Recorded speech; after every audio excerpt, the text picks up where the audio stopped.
বাংলাদেশ নদীমাতৃক দেশ। এর অন্যতম উদাহরণ আমাদের দ্বীপ জেলা ভোলা। কারণ আমাদের ভোলার চারপাশে অনেক বড় বড় নদী অবস্থিত। আর এই নদীতে এই প্রচন্ড গরমের মধ্যে একটু শান্তির খোঁজে বন্ধু রিফাত, তামিম, হাসান আল বান্নাকে নিয়ে চলে আসলাম নদীর পার গোসল করতে। আর আমরা এখন আছি সুইচ গেট নামে পরিচিত মরহুম ইব্রাহিম চেয়ারম্যান বাড়ির ঠিক অপোজিটে। এখানে আসলে আপনারা অনেক অনেক নৌকা দেখতে পারবেন। এখানে অনেক জেলেরা মাছ সংগ্রহ করে এখানে এসে হচ্ছে ঘাট করা বলা হয়। আর তার এই পাশে হচ্ছে আপনারা অনেক বড় একটা মানে মাছের বাজার পেয়ে যাবেন। এখান থেকে আপনারা পাইকারি দামে মাছ ক্রয় করতে পারবেন। লাস্ট কিছুদিন ধরে বাংলাদেশে প্রচন্ড তাপমাত্রা বৃদ্ধির কারণে প্রচন্ড মানে গরম। আর এখন নদীর পাড় চলে আসছি, হালকা হালকা বাতাস, এই বাতাস উপলব্ধি করতেছি, অন্যরকম একটা ভালো লাগে। আজকে 41 ডিগ্রি তাপমাত্রা, এর মধ্যে এই ভাই নদীর পাড়ে শুকনা ঘাসের উপরে শুয়ে সময় পার করতেছে। আপনারা যদি কখনো এরকম শুকনা ঘাসের উপরে শুয়ে সময় পার করে থাকেন তাহলে অবশ্যই কমেন্টস করে জানাবেন।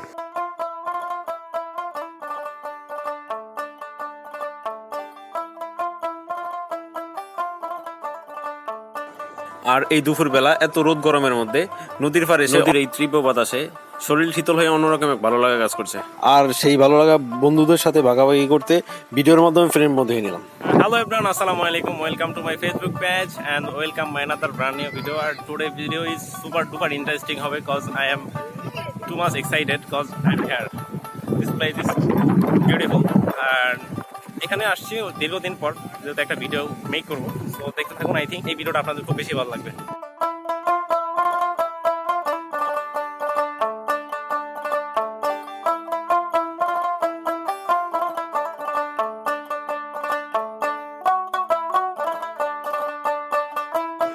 সো এভরিওয়ান ফাইনালি গোসল করার প্রিপারেশন নিয়ে একদম নদীর কিনারে চলে আসছি। আর আমি আসার সময় একটু ভয় ছিলাম, এত বড় নদী, অনেক বড় বড় ঢেউ, একটু নার্ভাসনেস কাজ করতেছিল। আর আইসা দেখে এখানে পিচ্ছি পিচ্ছি ফুল আমার লাফালাফি করতেছে, ওই পাশে আমার বন্ধু একটা নাইমেও লাফালাফি করতেছে। এই দেখা মনে অনেক সাহস আসছে। আর আমিও ওদেরকে দেখে মনে সাহস যোগে আমি নদীতে নামে গেলাম, নাইমায় দিলাম একটা লাফ দেওয়ার পরে তো অনেক ভালো লাগা কাজ করতেছিল। অনেকদিন পরে নদীতে নামছি, সবাই মিলে অনেক মজা করছি। সদ্য বিবাহিত পুরুষ তামিম ইকবাল খান।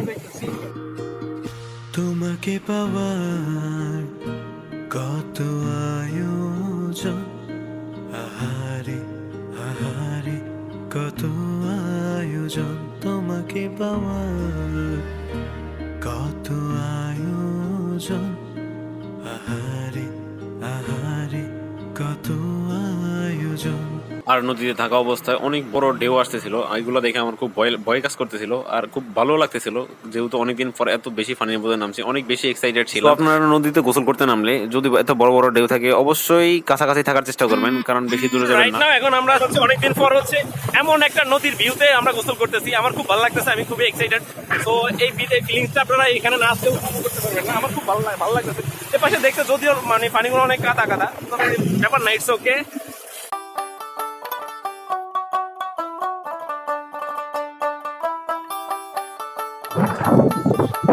ফাইনালি গোসল করা শেষ, 2.5 ঘন্টার মতো ছিলাম আমি। মানে অনেকদিন পর হচ্ছে নদীতে এমনভাবে গোসল করছি, খুবই এক্সাইটেড। আপনারা হয়তো বা ভিডিওতে অনেক কিছু উপভোগ করতে পারছেন, আমি জানি না কতটুকু আপনাদেরকে দেখাইতে পারছি।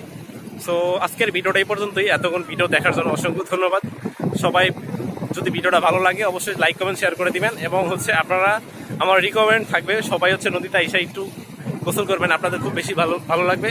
ফ্যামিলি নিয়ে আসলে অনেক বেশি এনজয় করতে পারবেন, কারণ এই দিকটা পরিবেশটা অনেক নিরিবিলি, কোনো প্রবলেম নেই। অন্য মানে থাকে না ইন্টারনাল অনেক প্রবলেম থাকে, এখানে কোনো প্রবলেম ফেস করতে হবে না, আপনারা খুব ভালোভাবে এনজয় করতে পারবেন। সো আল্লাহ হাফিজ।